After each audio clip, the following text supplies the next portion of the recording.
வெக்கம் மழையா இதை போய் ஒரு வீடியோவா போட்டிருக்கியா, மந்த் ஆகுது, இது எத்தனாவது குழந்தை, அதை பத்தி நான் இன்னைக்கு என் வீட்டுக்கார் மட்டும்தான் எனக்கு ஃபுல் அண்ட் ஃபுல் சப்ப போய் போட்டேன். அதுக்கு கூட 4 பேர் என்னை காயப்படுத்தின போது நான் அதை ஹாய் வணக்கம் உறவுகளை, எல்லாரும் எப்படி இருக்கீங்க? நல்லா இருக்கீங்களா? இன்னைக்கு என்ன வீடியோ பார்க்க போறோம் அப்படின்னு பாத்தீங்கன்னா, என்னோட பிரெக்னன்சி வீடியோ வந்து ரிப்போர்ட் தான் நீங்க பார்க்க போறீங்க.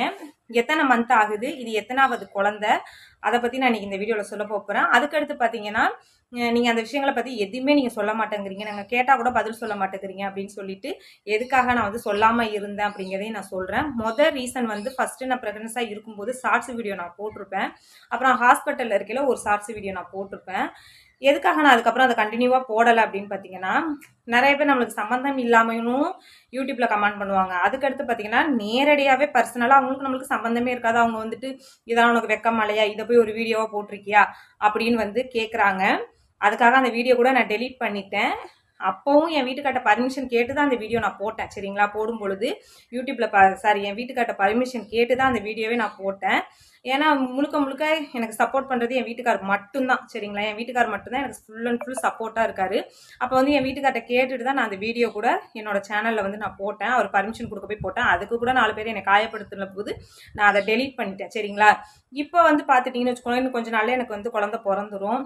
அதுக்கடுத்து கண்டிப்பா என் குழந்தைய நான் பார்க்கணும். இப்போ ஒரு 5000 ரூபாய்க்கு நான் வேலைக்கு போயிட்டு இருக்கேன். கன்சீவா இருக்கும் பொழுது என் குழந்தைய பார்க்கணும்.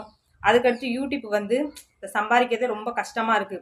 அப்போ வந்துட்டு இந்த மாதிரி விளாக் வீடியோ, என்டர்டைன்மெண்ட் பார்க்குற மாதிரி வீடியோ இருந்தால் தான் நம்ம யூடியூப்ல வந்து சம்பாதிக்க முடியும்.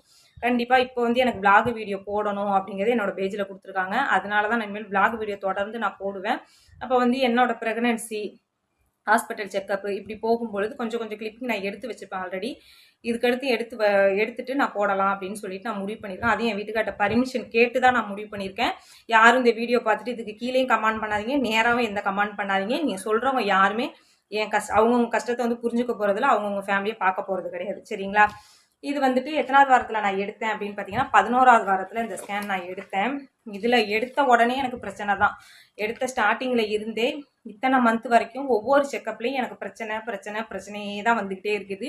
இது முதல் பிரச்சனை வந்துட்டு, இந்த பிரச்சனை போஸ்டீரியர் லோ அப்படின்னு சொல்லி எனக்கு கொடுத்துருந்தாங்க. இதில் வந்துட்டு வேலை வந்து அதிகமாக கஷ்டமான வேலைகள் வந்து பார்க்கக்கூடாது அப்படின்னு வந்து சொல்லியிருந்தாங்க. இருந்தாலும் நான் பார்க்கல. என்னோட நேரம் பாருங்க, கஷ்டப்பட்டு அதுக்கப்புறம் ஐசி வார்டு வரையும் போய் 15 நாள் ஆஸ்பத்திரியில் தங்கி இருந்தேன். அதை அடுத்த வீடியோவில் நான் ஷேர் பண்ணுறேன். அதுக்கடுத்து முதல்ல சொன்ன மாதிரி இது உங்களுக்கு எத்தனாவது குழந்தை, 3வது குழந்தை, அதுக்கடுத்து இது எத்தனாவது மந்த் அப்படின்னு கேட்டிருக்கீங்க.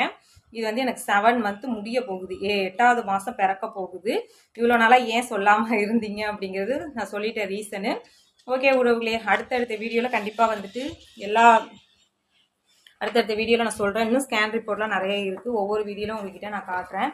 இது தைராய்டு டெஸ்ட்டு, இது ஸ்கேன் ரிப்போர்ட்டு, அந்த வாரத்துக்கான பிளட் டெஸ்ட்டு எல்லாமே அதெல்லாம் கரெக்டாக இருந்துச்சு. இது மட்டும் கொஞ்சம் பிரச்சனையில் இருக்கிறதுனால நான் கவனிக்காமல் விட்டதுனால ஹாஸ்பிட்டலில் சேர்ந்து அதுக்கப்புறம் எப்படிலாம் ட்ரீட்மெண்ட் எடுத்தேன் அந்த வீடியோவும் என்கிட்ட கொஞ்சம் இருக்குது. அதையும் கண்டிப்பாக அடுத்த வீடியோவில் நான் ஷேர் பண்ணுறேன்.